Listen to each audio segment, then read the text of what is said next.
დღეზე იმი არა მხოლოდ ქუთაისში იყო, ყვარელში ქალაქის ცენტრი გაიხსნა, რომელსაც ასევე რეკონსტრუქცია ჩაუტარდა. აი რა ნახეს იქ რუსთავის კორესპონდენტი.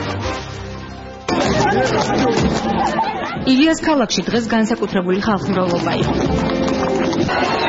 საქართველოს განახლებული კუთხეების შემდეგ ყვარლის ჯერიც დადგა.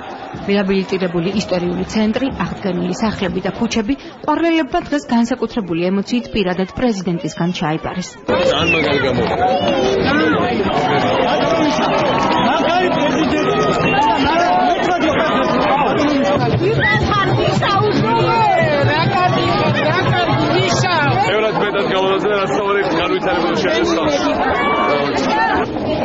იუსტიციის მინისტრის მშობლიურ კუთხეში იუსტიციის სახლი ყვარელში განსაკუთრებით ორიგინალურია.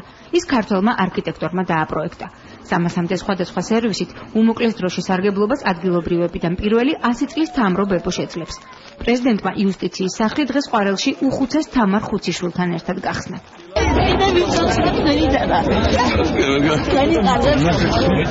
ყვარლის მთაზე თანამედროვე სტანდარტების იუსტიციის სასწავლო ცენტრი და სასტუმრო რუმს ყვარელი ერთ შენობაში გაიხსნა და 40-მდე ადგილობრივი მკვიდრი დასაქმდა.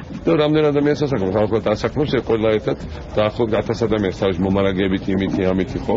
ყვარელში სად იყო შანსი რომ რამე ეს 3 თვეში 1000 სამუშაო ადგილი გაჩენილიყო ეს არ ყოფილა მე ვიცი ბევრი შრომის ფასად მაგრამ განახლებულ ყვარელში მთლიანად შეიცვალა მიწისქვეშა კომუნიკაციები.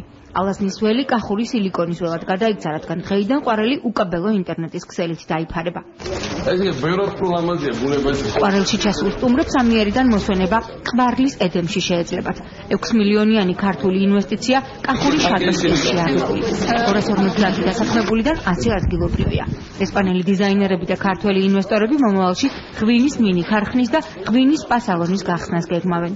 Сибас аусован. Თუ ყველა მოსტავსოვან.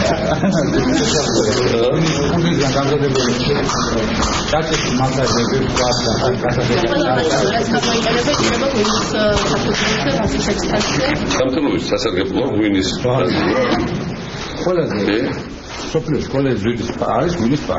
ხო. ილიას ტბას კი უკვე ახალი სასტუმრო დურუჯი გადახურებს. ყვარლის სხვა ახალ ობიექტებთან ერთად მის მშენებლობა მიხეილ სააკაშვილმა პირადად მოახერხა.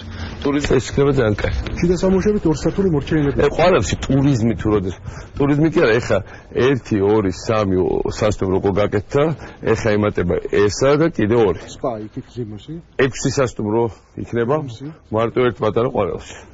ყვარელში ჩატარებული სარეაბილიტაციო სამუშაოებისთვის პრეზიდენტმა მადლობა მსოფლიო ბანკს გადაუხადა და აჰმედეივე და ღირსების ორდენით დააჯილდოვა.